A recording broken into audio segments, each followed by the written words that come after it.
नमस्कार बच्चों,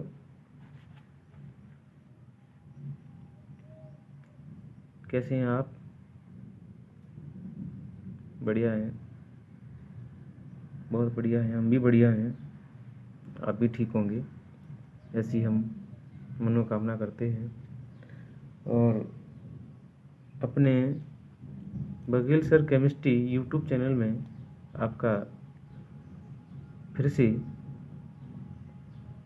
स्नेहपूर्वक सम्मान, धन्यवाद समर्पित करते हैं। हम आज आपको संकुलन समता का सूत्र निर्धारित करना सिखाएंगे और इसी के साथ साथ हम आपको जो किसी क्रिस्टल एकक कोष्ठिका का जो घनत्व होता है उस घनत्व का सूत्र भी निगमन करना सिखाएंगे।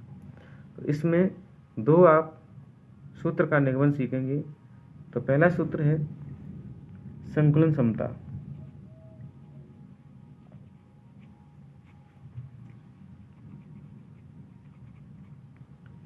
इसका मतलब क्या है कि किसी भी एकक कोष्ठिका में जो अवयवी कण होते हैं उनका कुल आयतन एकक कोष्ठिका में अवयवी कण का कुल आयतन तथा एकक कोष्ठिका का आयतन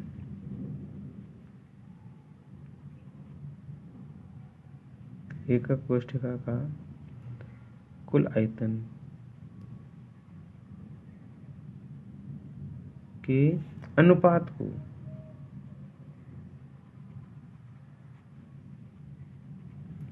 संकुलन समता कहते हैं।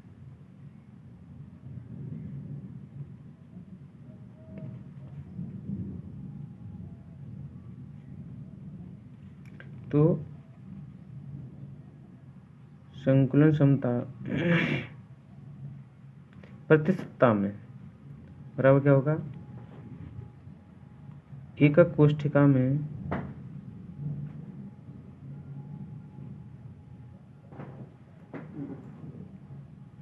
अवयवी कणों का कुल आयतन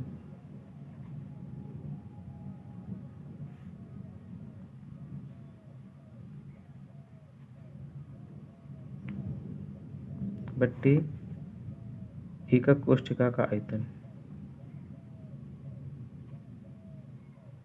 एकक कोष्ठिका का आयतन इंटू 100। ये हमारा क्या होगा? किसी भी एकक कोष्ठिका की संकुलन समता निकालेंगे तो इस सूत्र को फॉलो करेंगे। इसके साथ साथ हम आपको दूसरा सूत्र भी निगमन करना सिखाते हैं। वो है आपका एकक कोष्ठिका का घनत्व। एकक कोष्ठिका का घनत्व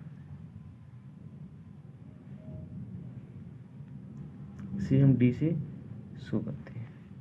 आप देखते हैं कि घनत्व बराबर जानते हैं, घनत्व बराबर द्रव्यमान बट्टा आयतन।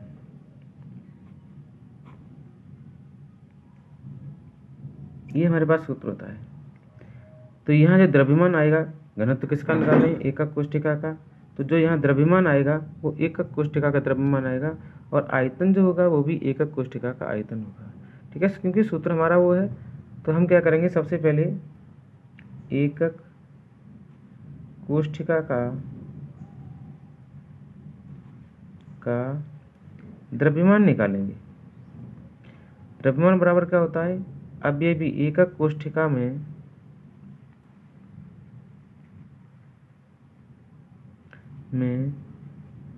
अवयवी कुल अवयवी कण, कुल अवयवी कण इंटू एक अवयवी कण का आयतन, एक अवयवी कण का द्रव्यमान। तो मान लिया हमारे पास क्या है? एकक कोष्ठिका में कुल अवयवी कण जो है वो Z है और उसका द्रव्यमान जो है वो क्या है? Small m। ठीक है, तो एक परमाणु का द्रव्यमान क्या होगा? एक परमाणु का मोलर द्रव्यमान, एक परमाणु, अब परमाणु कहाँ से आ जाएंगे, परमाणु जो कण है वो हमारे परमाणु कहलाते हैं। एक परमाणु का द्रव्यमान बराबर क्या होगा, स्मॉल एम, यानी ये बराबर स्मॉल एम बराबर क्या है, उस कण का मोलर द्रव्यमान बट्टे एवोगाद्रो संख्या। ये हमारी एवोगाद्रो संख्या है। क्यों ना हम ये मान ऊपर वाले सूत्र में यानी इस सूत्र में रख दें, ये समीकरण 1 में है। सभी मान समीकरण 1 में रखने पर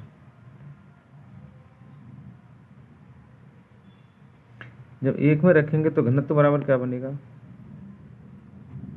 घनत्व बराबर द्रव्यमान हमारा कितना है, पहले तो हमारा द्रव्यमान ये रखेंगे हम z into small M upon आयतन है, हो आयतन जो होगा वो घन का आयतन, घन का आयतन कितना होता है, भुजा क्यू, घन का आयतन क्या होता है, भुजा क्यू। भुजा हमारी कितनी है, ए, यहाँ लिखी नहीं हमने, ये मान ले रहे हैं, यहाँ ले रहे हैं घन का आयतन इंटू भुजा क्यू, तो क्या हो गया यहाँ पर हम भुजा रख दे रहे हैं, यहाँ पर ए क्यू, ये लिख दिया यहाँ पर घन का आयतन बराबर होता है भुजा क्यू, भुजा क्यू, और भुजा कितनी है, भुजा बराबर है ए, तो क्या हो गया, तो ए क्यू हो गया। ठीक है, अब यहाँ पर हमारा सूत्र बनना कौन सा, घनत्व बराबर है डी बराबर Z into M upon A Q. Small M का मान दिया हुआ है capital M upon N A, तो डी बराबर सूत्र क्या बनेगा, Z into capital M upon A Q into N A, ये हमारे पास क्या बनेगा सूत्र। अगर हमें इसमें से कोई भी 1 2 3 4 5 विमाएँ दी हैं, इन पांचों विमाओं में से यदि हमें कोई एक विमा निकालनी हो तो हमें 4 विमाओं के मान दिए होंगे, अर्थात 4 विमाओं के मान दिए हों तो हम एक विमा इस सूत्र के आधार पर निकाल सकते हैं। बोर्ड में अधिकतर आपको घनत्व भी पूछ सकता है, अवयवी कणों की संख्या पूछ सकता है, और आपको मोलर द्रव्यमान पूछ सकता है। आपको पता है कि अवयवी कणों की संख्या जब 4 आती है, यानी z बराबर 4, तो FCC संरचना कौन सी होगी, FCC, HCP और CCP होगी। z बराबर कितना होगा, z बराबर 2 हो तो BCC व ECC होगी, और z बराबर 1 हो तो कौन सी संरचना होगी, तो SCC संरचना प्राप्त होगी। यानी ये क्रिस्टल की प्रकृति होगी। वो पूछेगा सवाल में कि क्रिस्टल की प्रकृति क्या है, क्रिस्टल की प्रकृति पूछे तो आपको z का मान निकालना होगा। आई होप ये सूत्र दोनों आपकी समझ में आए होंगे, और इन सूत्रों के आधार पर हम आगे चल के सवाल भी सॉल्व करेंगे, संकुलन क्षमता भी निकालेंगे, और इसी सूत्र के आधार पर हम सवाल सॉल्व करेंगे। इस वीडियो को शेयर और लाइक करें। धन्यवाद। जय हिंद, जय भारत।